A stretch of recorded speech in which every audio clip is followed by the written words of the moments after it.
Our next guest is Poway Mayor Steve Voss. Steve Voss is an extremely great guy. He's been a wonderful mayor. One of the many things I like and respect about him is how dedicated he is to Poway and the people of Poway. And he's also not afraid to step up and say, "Hey, here's what's best for the region." He's been a warrior at Sandag.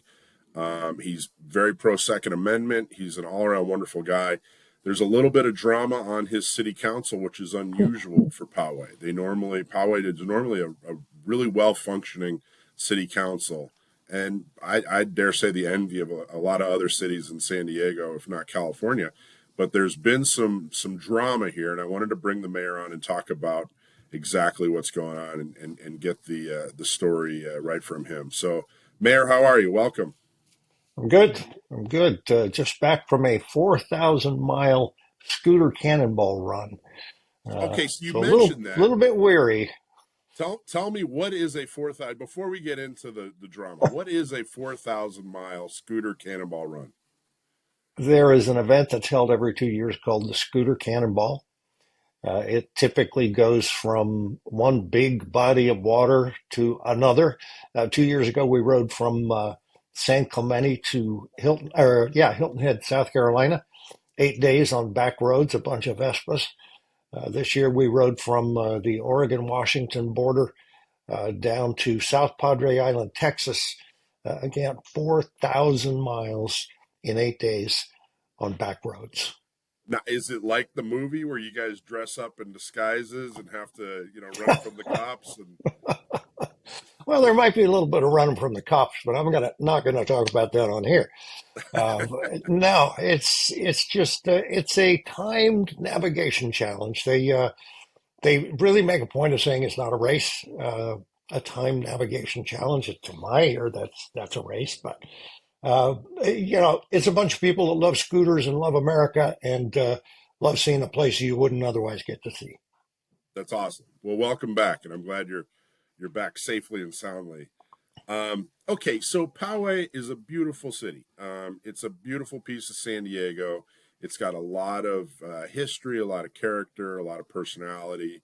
It's kind of a quiet place that, like I said, normally your city council doesn't have a lot of drama. You guys usually do a really good job of getting along and doing what's best for Poway and just kind of doing your own thing.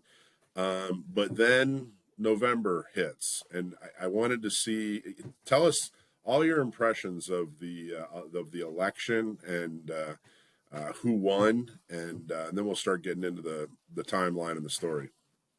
Yeah, and thanks for your kind words about Poway. I mean, we pride ourselves on being a well-run city. Unlike, excuse me, most other cities around here, we run a budget surplus with pretty fair regularity. We've consistently been the safest city in the county. We don't chase shiny objects. We try and be brilliant at the basics, and that has worked for us over the years. But this last November, kind of an odd election and complicated more by we have district elections. We had a council member have to resign and move a year and a half ago, had a temporary appointment in there. So it was an open seat. It was a three-way race. And as anybody knows, in a three-way race with only 8 or 9 thousand voters, anything can happen. And we really hit a worst-case scenario with a guy that looks good on paper, made a lot of promises that there's no way he could keep. And he won by a couple hundred votes, and he's been a disaster since then. And that's Tony Blaine. And like you said, he does look good on paper. That's a good way of putting it. I believe, correct me if I'm wrong, he's in the military. He's a physician. He appears to be somebody that like you said, on paper would shine in a leadership position like a city council of Poway. When he won in November, did you already have a strong opinion on him either way, or were you neutral? When somebody comes to council, I'm willing to give him a shot and try and work with him. But he had been very vocal for a year and a half before he was elected with just outlandish claims and promises. He talked about how Poway was corrupt, There were too many backroom deals, and that's just complete and utter nonsense. And he has kept on that same kind of rant since he got here. And interestingly, uh, public records request revealed that he admitted to another council member who was elected at the same time, "Hey, I can't find any wrongdoing by Voss or the city council. Uh, Sorry, but still, that hasn't stopped him from shouting from the rooftops, oh, Poway's corrupt, the mayor's corrupt. And it's just nonsense. The only place Tony Blaine is going to find corruption in Poway is if he looks in the mirror. Within weeks of being elected, he tried to put together a vote trading scheme to move some of the things he wanted to do. He attempted to extort uh, another council member over a vote, and those things were pretty quickly reported to the district attorney's office. Yeah, and people, I don't know if you know if you aren't familiar with politics. Certainly, most of us have never served in office, but the vote trading thing is not okay. It's a very serious issue. It's a serious crime, It's a felony. and based it's a felony. You and what it you can't it doesn't maybe sound as bad as it really truly is to people. But basically, you can't say, "Hey, look, I'm going to vote for this thing if you vote for that thing," and we'll kind of wink, wink, nod, nod. That is a felony. That's considered corrupt. It's considered unethical. And it's considered illegal. Do you want to expand on that a little bit? Like, why should people be Well, so concerned yeah, about vote trading? uh, you make a good point. Because the average Joe Bag of Donuts out there would think, "Oh gosh, don't people trade votes all the time?" No, they don't. We have discussions in public at council, and you could say, "Look, if you amend this, I could support it." But when you're using your city email to reach out to another council member and say, "Hey, look, if you vote for this, then I'll vote for that." That's called quid pro quo. Or if you reach out to another council member and say, "If you don't do X, I'm going to start a recall of you." That's highly illegal.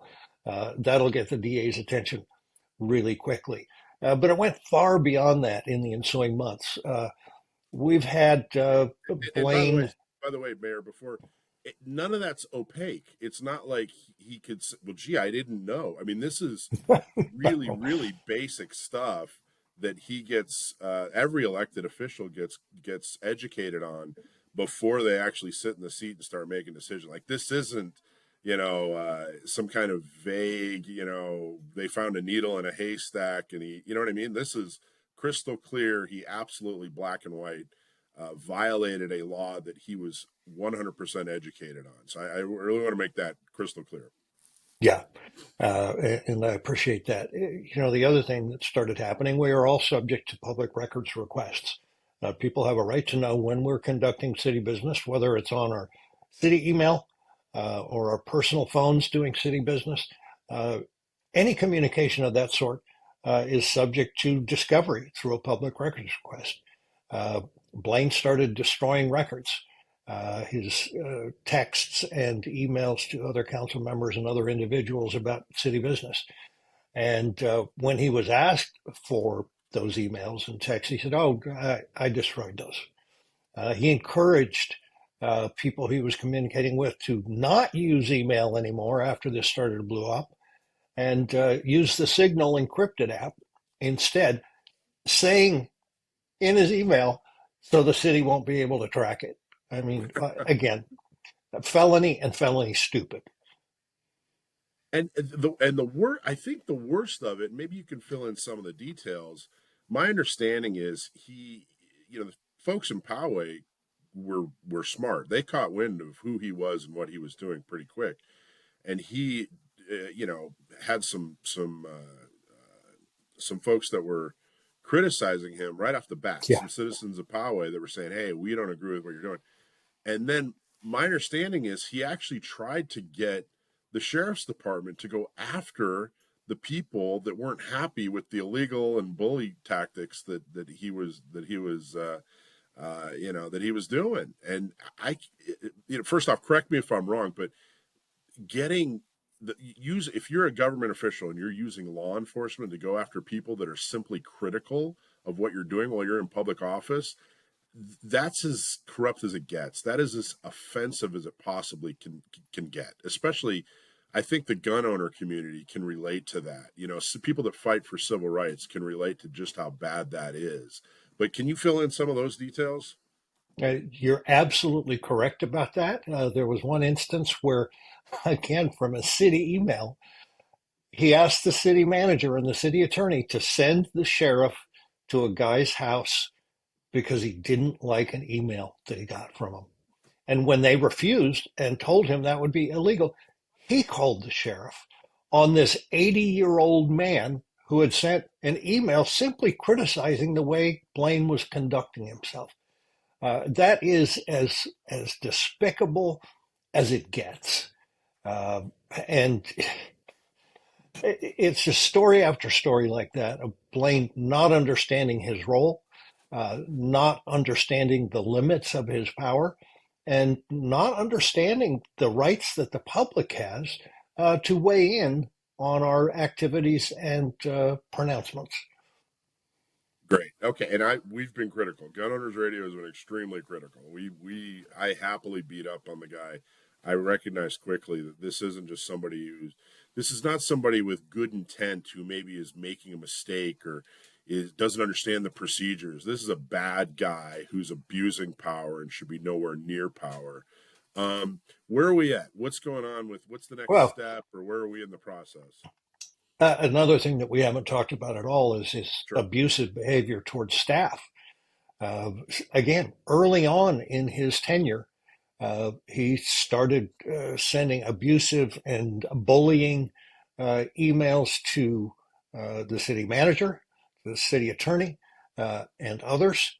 The city manager and city attorney ultimately decided it was appropriate in an effort to protect themselves, but also protect staff, to file HR complaints about this bullying, harassment, retaliation, all these kind of things. That cost us money because we had to hire outside counsel to conduct a fair and transparent investigation. We got the results back just about a week ago. I should mention, too, that 2 days after, well, one day after those complaints were filed by the city manager and city attorney, Blaine apologized to them and said, "I'm sorry. Yeah, I've been a little harsh. I'll do better." And then a day later, he filed a complaint against them, uh, essentially alleging the same things in their behavior that they alleged in his. We hired outside counsel, outside investigator, and the report came back about a week ago. And all of the complaints, virtually all of the complaints by the city manager and city attorney were sustained. In other words, Blaine was guilty. None of Blaine's allegations were sustained. They hadn't done anything that was outside the bounds. We had a meeting about it just the other night and talked about it because the public has a right to know about this behavior. Going back a little bit, early in his tenure, to try and stop some of his bad behavior, we issued the first censure in the city's 40-year history. Uh, Now, as a result of the investigation, we will be considering another censure in 2 weeks. It's unprecedented, but well deserved.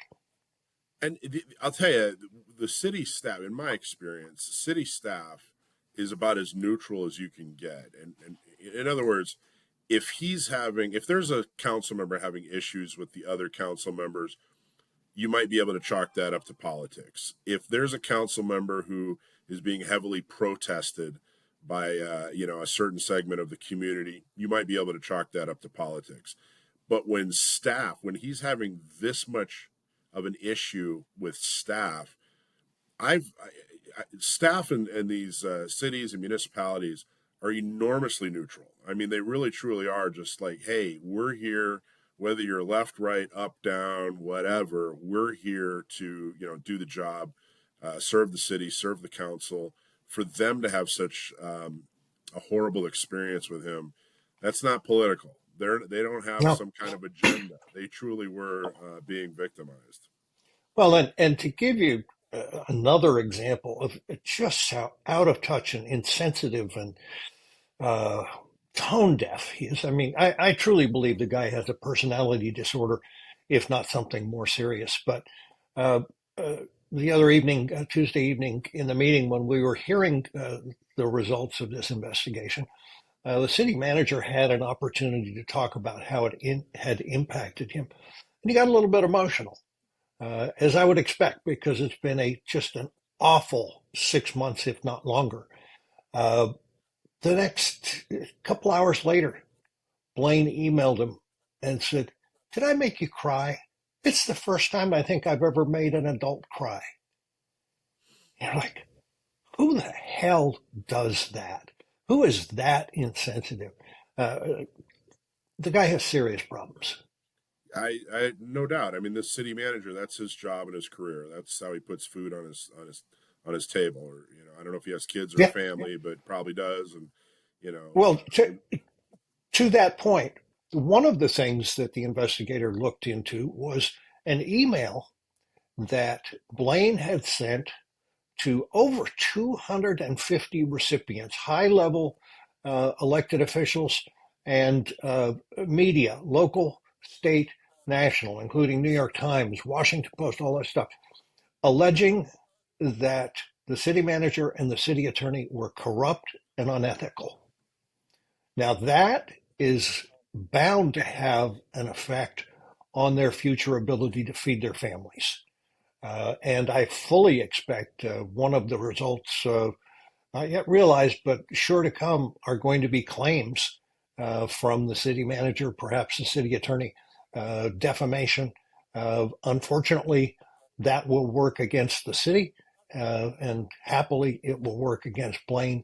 Uh, and I expect that's a slam dunk case.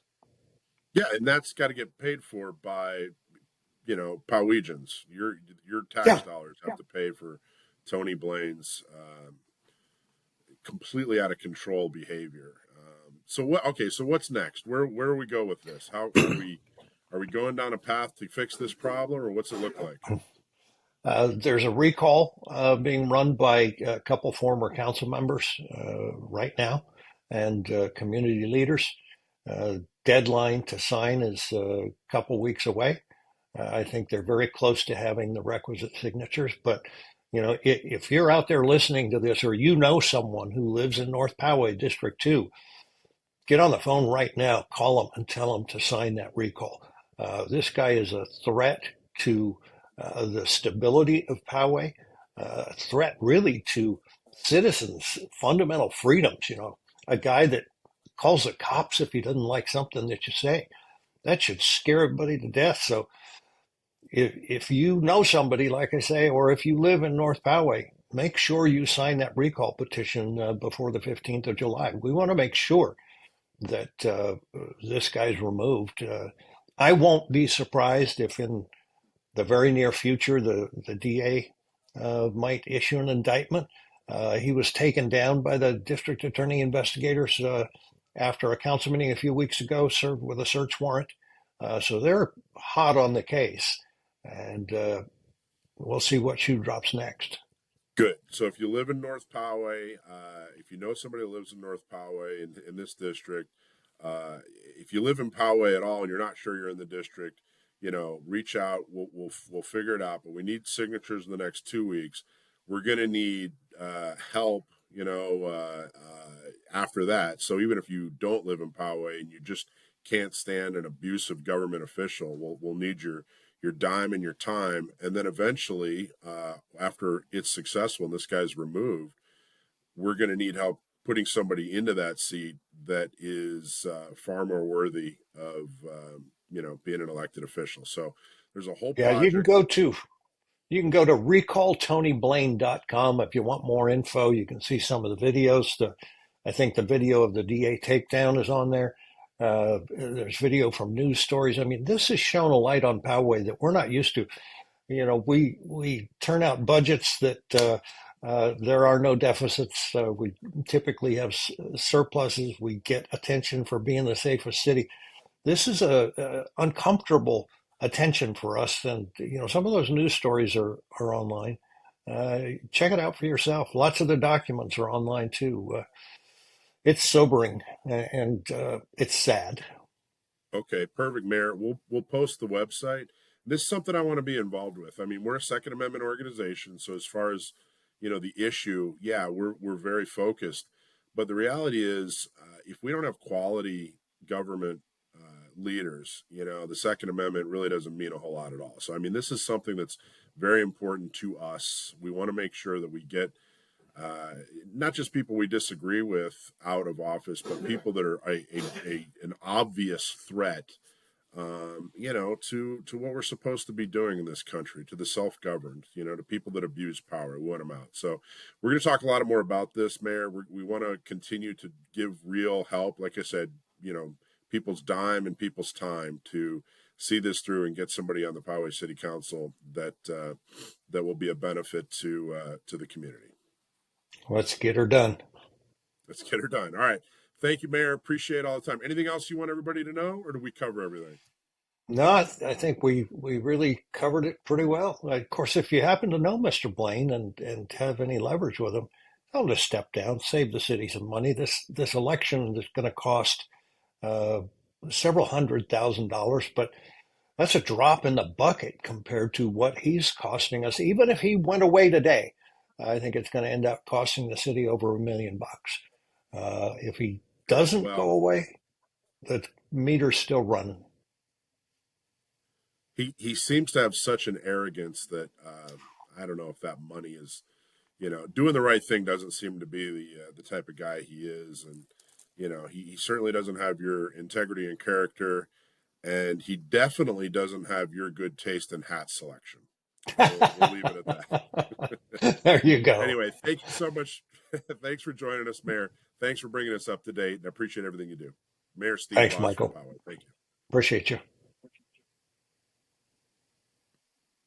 Hey, thanks for watching Gun Owners Radio. I hope you loved that clip. Don't forget to like, subscribe, comment, and follow us on social media. And check out our website at gunownersradio.com.